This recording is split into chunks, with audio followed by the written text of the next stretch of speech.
जय हिंद, जय मूलनिवासी.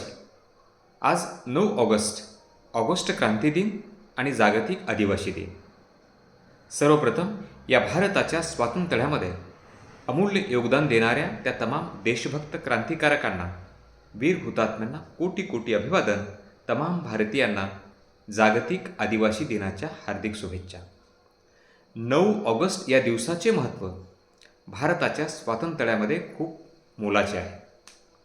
9 August या दिवशी राष्ट्रपिता महात्मा गांधी यांनी इंग्रज सरकारच्या विरोधामधला अंतिम आणि टोकाचा संघर्ष लढा उभा केला होता. छोडो भारत ही घोषणा दिली गेली, करो या मरो असा नारा दिला गेला आणि यामध्ये लाखो भारतीय सहभागी झाले. खरं तर 9 ऑगस्टच्या सकाळी राष्ट्रपिता महात्मा गांधी यांच्यासह स्वातंत्र्य संग्रामातील अनेक महत्त्वाच्या नेत्यांना इंग्रज सरकारने अटक केली. त्यांना असं वाटलं की या महत्त्वाच्या नेत्यांना अटक केल्यानंतर भारत छोडो हे आंदोलन सुरू होणार नाही, सुरू झाले तरी ते फार काळ चालणार नाही. पण भारताच्या स्वातंत्र्यातील ऑगस्ट क्रांतीपासून सुरू झालेले आंदोलन नेतृत्वाविना लढलं गेलं आणि शेवटी इंग्रज सरकारला देशातून जावं लागलं आणि भारताला स्वातंत्र्य मिळालं. म्हणून आजच्या दिवसाचं खूप खूप महत्त्व आहे. तेव्हा या स्वातंत्र्य संग्रामामध्ये सहभागी झालेल्या सर्व ज्ञात आणि अज्ञात स्वातंत्र्यवीरांना आजच्या दिवशी कोटी कोटी अभिवादन करतो. आज जागतिक आदिवासी दिन आहे. आदिवासी म्हणजे मूळ निवासी. जगासह भारतातल्या अनेक राज्यामध्ये आदिवासी समाज मोठ्या संख्येने आहे. महाराष्ट्रात देखील पालघर, धुळे, नंदुरबार, नाशिक, अमरावती, गोंदिया, गडचिरोली यासह मराठवाड्यातील हिंगोली आणि नांदेड जिल्ह्यामध्ये देखील आदिवासी बांधव मोठ्या संख्येने राहतात.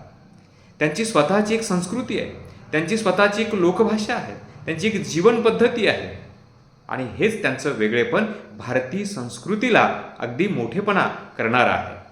आज जागतिक आदिवासी दिनाच्या निमित्ताने तमाम आदिवासी बांधवासह भारतीयांना शुभेच्छा देताना एकच भावना व्यक्त करतो की जागतिकीकरणाच्या रेट्यामध्ये आदिवासींच्या मूळ संस्कृतीला कुठेतरी धक्का बसतोय. तो बसू नये. त्यांची ती मूळ संस्कृती, त्यांची ती लोकजीवनाची पद्धती, त्यांची लोकभाषा, त्यांची परंपरा, त्यांचं लोकनृत्य, त्यांची लोकगीतं ही जपली पाहिजे आणि ती पुढच्या पिढीने पुढं हस्तांतरित केली पाहिजे. कारण आदिवासी बांधवांचं या भारताच्या इतिहासात आणि सांस्कृतिक विकासामध्ये खूप मोठं योगदान राहिलेलं आहे. हे आपल्याला नाकारता येत नाही. भारतीय स्वातंत्र्यात देखील आदिवासी बांधवाने मोठ्या संख्येने सहभाग घेतला होता. हे आपण लक्षात घेतलं पाहिजे.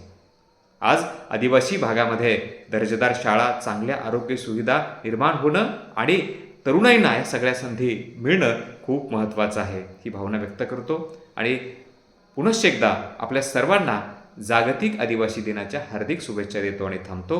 जय हिंद, जय भारत, जय मूलनिवासी.